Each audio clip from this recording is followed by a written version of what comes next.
On today's episode of This League, we welcome Jake Paul. I would say one of the most popular media stars in the world. I did a little digging. If your following was a country, you would be the 60th largest country in the world. Wow. Or 25th.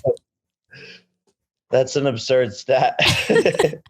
That's pretty crazy. I guess I might start my own country. No doubt. Congratulations on the win against Nate, by the way. Thank you. That was one of the best moments of my life. I worked hard for it, and hard work pays off. And I told people, hey, I'm gonna knock out Nate Robinson in 1 round or 2 rounds, and that's what happened. And I'm excited to continue to show people my boxing ability. What was your favorite meme that came out of Nate Robinson? I think the one I love Nate, and Nate's a legend. So it's nothing really to laugh about, but he's taking it lightly. So I think the one where he's on the mattress and they're like talking about discount mattresses and he's sort of like Nate on the mattress. There was another one that I liked where he was on the couch and then Conor McGregor was sleeping in the corner. I liked that one too. That one was... Yeah, they're all there just knocked out together. I saw that one. The internet's ruthless. Oh man, they are. They really, really are. No one knows that more than you. Before the fight, there were still doubters, even though you had a significant height advantage. You had been training longer. This is what you told me prior to the fight. Really just a dream come true. Are you planning on using your reach to keep Nate from coming inside? I don't think Nate will even know how to fight on the inside. That's something that takes a long time. I think this fight will mostly be on the outside. I think it'll be me pressuring him, and a lot of it's going to be like track meet. He's going to be running around the ring after he gets hit with that first couple combinations, and I'm going to close off the ring, cut off the distance, and finish the fight early. Close off the distance and finish the fight early. Pretty much exactly what happened. Look, I tried telling people, but the people don't seem to like to listen to me when I can tell people I can fight. And again, like the same sort of thing is going to happen with Ben Askren, and it might even be an easier fight than Nate Robinson. Okay. Wow. So what is your prediction on how this fight is going to go? Give us the kind of play-by-play like you did against Nate. I think it'll be the same thing. We'll come out very, very early. Ben will feel the heat. He'll feel the speed, the timing, and the power behind my punches. He will realize he fucked up by taking this fight. And less than 5 to 6 minutes later, my hand will be getting raised, and he'll be on the canvas, or quite literally he'll just give up, or the ref will have to stop the fight. Just because of the amount of damage that he'll be taking. Wow. You're a huge UFC fan. Why did you decide to take the fight against Ben Askren right after the follow-up of Nate? Well, I think after I beat Nate, people were like, oh, you haven't fought a real fighter, and you just beat up a basketball player. And I was sitting there like, well, before the fight, everyone thought he was going to win. And I'm just a Disney Channel actor. So, he was the professional athlete, not me. So after that, I was like, okay, people want to see me fight a real fighter. I'll fight a real fighter. And a bunch of people were calling me out, but Ben Askren was really the only one down to sign a contract and make it happen. Yeah. Dylan Dana said no at one point in time. And now he is saying that he has basically said he's going to fight the winner. Is that true? This is not true at all. This guy's has no idea what he's talking about. He'd be lucky to get a fight with me. I'm sort of uninterested in that fight. And again, after I demolished Ben, it's like him and Ben are on the same sort of level of striking. They both, are at that. I don't know what level you want to call it, but that's where they are. And Dylan Danis would be a super easy fight for me. So I almost think I'm going to want a harder challenge. Yeah, I was thinking that too. When you end up beating Ben, people are going to find another way, just like they did with Nate Robinson, is to change the goalpost on you and discredit the fight, right? Exactly. So I put it on my stories yesterday. I was like, don't forget that after I knock out Ben, that y'all made him the betting favorite. So right now I'm on a couple of sites, I'm listed as the underdog. And so after the fight, after I beat him, the excuses are going to come piling in, and people are going to be like, oh, well, he wasn't that good and he was old and da da da. But before the fight, he's going to beat me. So make up your mind, people. No doubt. And I know I watched your documentary, the Why I Fight documentary. Sick. I mean, really, really sincere and kind of a different side of you, which we'll talk about a little bit later. But you seem like a guy to me that has a plan. You've got a whiteboard, you have manifestations. I am almost certain that there is a fighter in mind, a boxer in mind that you are looking forward to. I know, obviously, this is front of mind, is Ben, that you know is the fight that is the inflection point where you get the respect that you deserve. Who is that? I think it's Nate Diaz. I think that fight is on the horizon. I think it's very realistic, and he's expressed interest in it. And he's a fighter that is respected and is on so many different levels, and is a legend and is a real dog, and is a great striker. So when we fight and I beat him, I think that's when people will give me a ton of credit, and that's that'll be dope, you know. And people are watching this being like, "Oh, you can't beat Nate Diaz. He's gonna kill this little kid." Let's see. Let's see is right. You pranked Ryan Garcia, had him hit you in the body more times than I would want. How badly did that actually hurt? I mean, look, he can hit hard. He can hit hard for sure, especially without the body pad on. But that's why I wanted to prank him and act like I broke my rib, because he's sort of new to the YouTube world. And I thought it'd be funny to sort of play a little prank on him. Yeah, I agree. Speaking of the YouTube world, at one point when we spoke in July, I think, prior to the Nate Robinson fight, you said that the pinnacle of where the whole thing goes for you was Logan. And now it feels like the pinnacle, obviously, is much higher. How did that shift? As far as like who I'm fighting, you're saying? Yeah, the pinnacle of like where you see the vision for yourself. Yeah, I mean, I think there's no limit, you know, to where this can go. I just have to keep on proving to myself and proving to everyone that I can actually fight, and winning these fights in glorious fashion. And as long as I show up, dedicate myself, and train, then I believe that will happen. And so there's really no limit to where this can go. And you know, Floyd Mayweather has called me out. Yep. Conor McGregor was asked about a fight between us, and you know, didn't shoot it down. It expressed a little bit of interest, and we're talking in it with his teams, and that holds true behind the scenes with his interest levels. And so I just want to make history and do some of the biggest fights that have ever been put on. It feels like you've changed a lot just in your evolution as a person and as a man.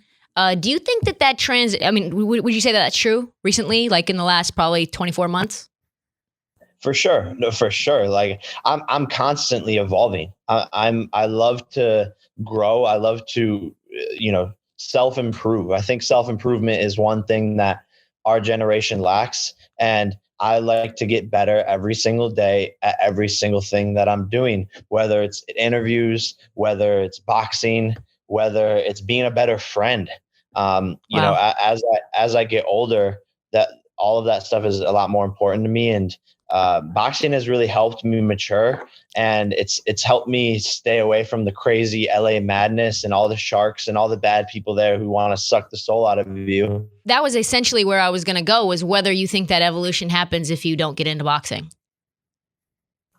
I think it happens. I think it just happens at a slower pace. And I think boxing helped me find like-minded individuals who, you know, we wake up on a daily basis and work towards a goal. And it's such a healthy lifestyle. And it helped me get away from that Los Angeles scene. And yeah, it's been amazing. And I've really matured and grown over the past, you know, 2 years, 3 years from this sport. And this is just the start.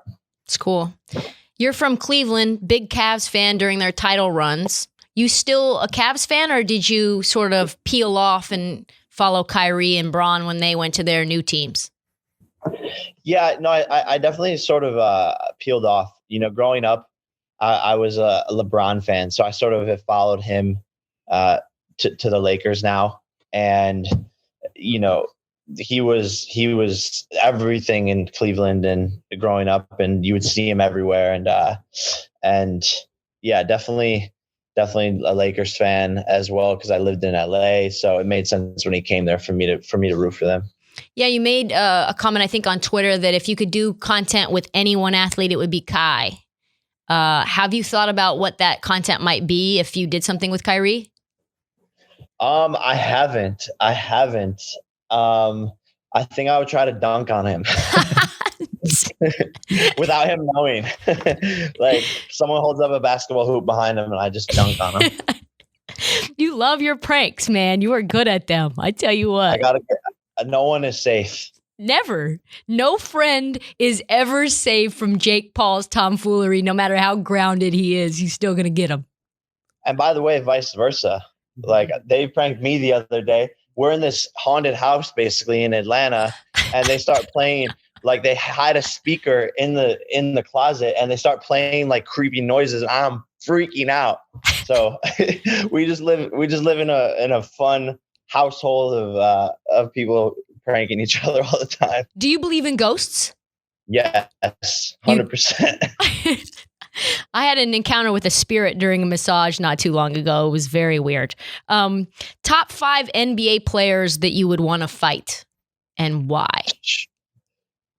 I don't even know if I can name 5. I think Ron Artest called me out. But honestly, I don't want to fight any more of them, Yeah. They're just now. Just because yeah.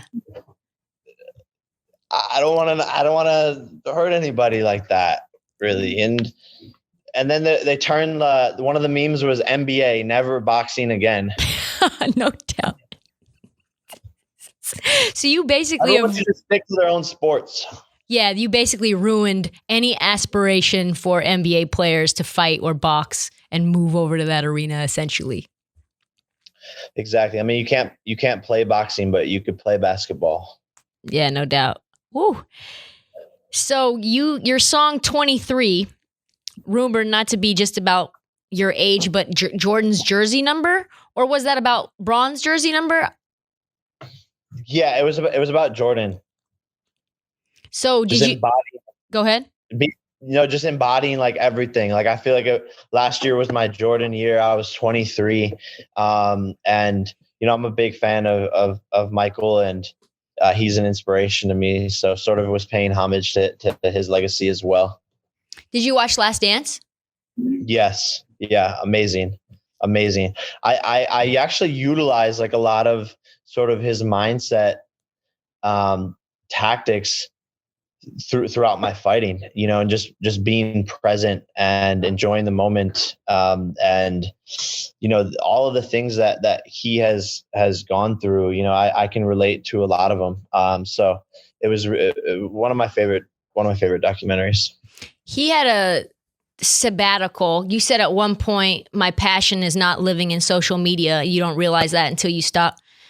Have you ever considered taking a sabbatical like Jordan did, just kind of walking away from the social media game? Yeah. Yes, I have. I've thought about it tons of times, and I don't know. Might be something coming soon with that. I don't know. I'm sort of just exhausted from all this shit, and it's just toxic. There's really nothing good that comes out of social media if you think about it. Maybe knowing what's going on in like news, but just toxic. Once you've gotten big enough and developed an audience and come monetize, it's kind of like you can step away and still be okay. Yeah, no, 100%. And being an athlete now, I don't have to focus as much on socials, and yeah, we'll see. I think I'm just over social media as a whole. I can see people around you being like, "No, Jake, no." Like, no, we're not sure. We'll just handle it for you. We'll just film you and post it and kind of that kind of thing. I can see people around you. Maybe not. Maybe they're more, I think you have a good team around you. It sounds like they want the best thing for your mental health as well. Exactly. Like happiness is the most important thing. So gotta prioritize that. You said in that doc that half the world doesn't fuck with you. Half the world thinks that you're different than you see yourself. I think the perception is outside of like us and anyone who wants to create their own interaction and their own like thought process, right? Is that you're an asshole. Like that's what the world has said. And in fact, when I got our first interview and wanted to essentially look into the interviews that you've had, you can feel almost when the interviewer thinks that about you when they're coming in, right? 110%. It's a bias for sure. And you can tell when someone has a preconceived notion of you. And, it's funny because as humans, it's natural to judge, but I really try to never judge people based off of, what's on the internet, because the media and press can say anything and make anything up about anyone. And I'm obviously, someone who has a big target on their back. And you can definitely tell when an interviewer doesn't fuck with you. Who do you want people to know you to be? Like, who is Jake Paul? I think at the end of the day, I am a kid from a small town who has a crazy work ethic, who grew up hunting, drinking beer, playing football, hanging out with my friends, off-roading, mudding Jeeps.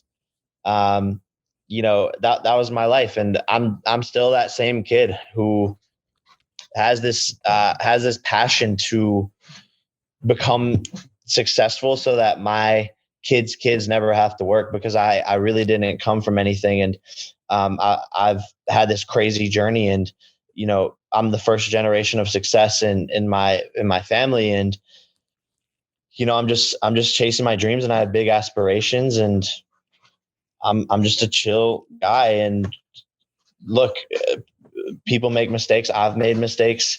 I've fucked up on camera in front of the world watching.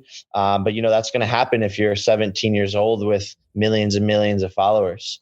And at the end of the day, I'm just trying to become the best version of myself on a daily basis, and uplift my friends, uplift the people around me, and do shit that people will talk about and be entertaining. And that's really who I am. And I like to have fun. I'm just a kid from Ohio. Do you think that you've leaned into the villain role in the past? For sure. I think I've had to. I think at many points, like, I didn't have a choice. I don't think I would have the career I've had without leaning into it. I saw on the video you referenced that you watched earlier, one of the comments was like, if Jake just talked like this all the time, he would have a lot more fans, but then he wouldn't be as wealthy and as rich because people wouldn't talk about him, so it's sort of this double-edged sword. And I'm a villain, but I feel like I'm not. So yeah, it's just like weird. It's this weird tightrope to walk. I get that, Jake. Like, I am considered a villain at Barstool, and I've done nothing to deserve that title. But I think once it's there, you kind of just have to, you can't pivot out of it, really, right? Exactly. It's an uphill battle that you most likely will never win. So I guess just lean in. You said you're a narcissist in content, but not in real life. You think, based on what you just said, you think it's easier to grow an audience as the bad guy? For sure. Good news travels fast, bad news travels faster. And people always like to pay attention to the negativity. Our society naturally is attracted to negative things and to bad news. And so look at people like 6ix9ine, right? Like that, it's all negative energy, but he's probably one of the most famous people in the world. Yeah, no doubt. If you could have done it a different way, do you think you'd still have done it the way that you did and lean into the villain role? Yeah, I mean, I have a tattoo right here that says "No regrets," but it's spelled wrong, like the movie. But yeah, look, I don't live my life with regrets, and I'm happy with where I'm at and what I've done and what I've accomplished, and all the mistakes I've made are only making me better in the long run. Do you think Jake Paul becomes Jake Paul without being a heel or being that bad guy? No, I like, for example, this fight this weekend, it's like so many people are interested in it because a lot of people want to see me lose. A lot of people want to see me on the canvas, and they want to be like, haha, we got the last laugh. The Jake Paul haters finally won because Jake Paul lost. And there's a lot of them, but hey, at the end of the day, it's making the fight bigger. How do you process that hate? Like, one of your guys that takes photos of you says that you thrive on it, but in other parts of things that I've watched, you do not. I think I think it drives me to work harder. And because of that work ethic, I see a lot of results. But from like maybe an emotional standpoint of like who I am when I, look myself in the mirror at the end of the day, I think that's where it could take a toll for sure. So it has its perks, but it also has its downfall. Congratulations on all the success. Like I said, your growth as a human being is fucking cool to watch. I take a lot of pleasure in watching you grow, given sort of what's gone on with me and my own personal brand, and being seen a certain way and actually being a different way. So it feels like you found focus and balance and happiness, which I think is fucking dope. So I can't wait for you to knock Askren the fuck out. Hell yeah, let's fucking go. I appreciate it, for real. And yeah, like, come by. Thanks for listening and watching this league on YouTube. If you like this content, please hit the subscribe button right here. More content will come your way straight to your feed. Thanks for watching.